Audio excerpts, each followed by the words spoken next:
இப்போ குடும்பத்தோட சாலை விபத்தில் சிக்கக்கூடிய இமான் அண்ணாச்சிக்கு வயிற்றில் பயங்கரமான வலி ஏற்பட்டிருக்கிறதாவும் அதுக்கான சிகிச்சை பற்றி போயிட்டு இருக்கிறதாவும் தகவல் ஒன்று வெளிவந்திருக்குது. அதோட விவரத்தை அந்த வெளியில் பார்க்க போகிறோம். பிரபலமான குணச்சித்திர நடிகராகவும் சின்னத்தை நடிகராகவும் ஒரு காமெடி நடிகராகவும் வலம் வரக்கூடியவர் தான் Imman Annachi. Big Boss season 5 கலந்துக்கிட்டது மூலயமா மக்கள்கிட்ட இன்னும் ஃபேமஸ் ஆனார். அப்படிப்பட்ட இமான் அண்ணாச்சிக்கு இப்போ ரீசெண்டாக ஒரு சாலை விபத்து நடந்திருக்கு.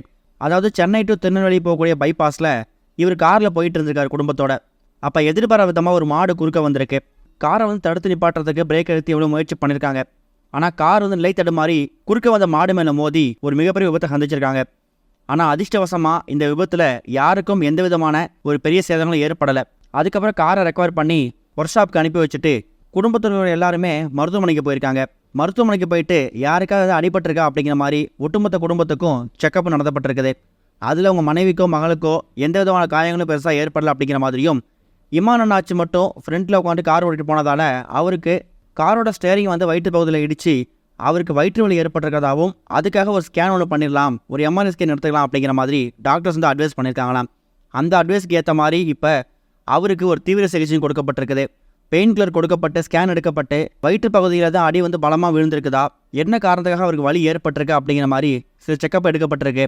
செக்கப்போட ரிசல்ட் வந்ததுக்கு அப்புறமா அதுக்கான சிகிச்சைகள் கொடுக்கப்பட்டு குடும்பத்தோட வீடு திரும்பலாம் அப்படிங்கிற மாதிரியும் இப்போ டாக்டர் அட்வைஸ் பண்ணியிருக்காங்களாம். இந்த ஒரு விபத்துக்கு அப்புறமா இமான் அண்ணாச்சி தமிழக அரசுக்கிட்ட ஒரு கோரிக்கையை முன் வச்சிருக்காரு. இது மாதிரி காரில் புறவழிச்சாலையில் போயிட்டு இருக்கும்போது எதிர்பாராதமாக மாடு குறுக்க வரும்போது காரில் போகக்கூடிய ஒட்டுமொத்த குடும்பத்துக்கும் அது மிகப்பெரிய பாதிப்பை ஏற்படுத்தும். சாலை ஓரங்களில் மாடு இது மாதிரி வராத அளவுக்கு பார்த்து அரசு முன்னெச்சரிக்கை நடவடிக்கை எடுக்கணும் அப்படிங்கிற மாதிரியும், மாட்டை பராமரிக்கக்கூடியவங்க சாலைகளில் மாடை விடாமல் பார்த்துக்கணும் அப்படிங்கிற மாதிரியும் ஒரு கோரிக்கை முன் வச்சிருக்காரு. இது ஒரு பக்கம் இருக்க, இப்போ தமிழ் சினிமாவில் தளபதி விஜய் அவர்களோட கடைசி திரைப்படமாக இருக்கக்கூடிய தளபதி 69, அதாவது ஜனநாயகன் படத்துக்கான ஷூட்டிங் போயிட்டு இருக்கும்போது இந்த படத்தை ஆரம்பிக்கும் போதே வினோத் கிட்ட தளபதி விஜய் அவர்கள் ஒரு டிமாண்டை முன் வச்சிருக்காராம். தளபதி விஜய் அவர்கள் தமிழக வெற்றி கழகத்துக்கு வந்ததுக்கு அப்புறமா தமிழ் சினிமாவில் இதுதான் அதோட கடைசி படம் அப்படிங்கிற மாதிரியும், ஒன் லாஸ்ட் டைம் அப்படிங்கிற மாதிரி ஃபேன்ஸ் இப்போ ஜனநாயகன் படத்தை கொண்டாடி வந்துட்டு இருக்காங்க. இந்த நிலையில் இந்த படத்தோட ஷூட்டிங் ஆரம்பிக்கும் போது வினோத் கிட்ட விஜய் அவர்கள் சில விஷயங்கள் டிமாண்டாக வச்சிருக்காரு. அதில் அவர் என்ன சொல்லியிருக்காருன்னா, என்னோட இந்த படத்தை சின்ன வயசுலேருந்து பெரியவங்க வரைக்கும் எல்லா கட்சியை சேர்ந்தவங்களும் எல்லா வயசு சேர்ந்தவங்களும் பார்ப்பாங்க.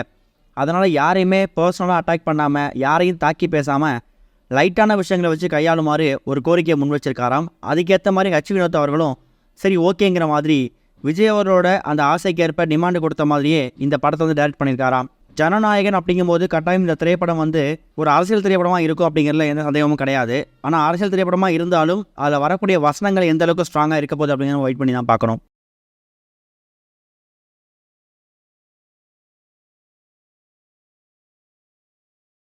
இதுவரைக்கும் கனெக்டிங் டிவிக்கு சப்ஸ்கிரைப் பண்ணனா மறக்காமல் சப்ஸ்கிரைப் பண்ணிக்கங்க.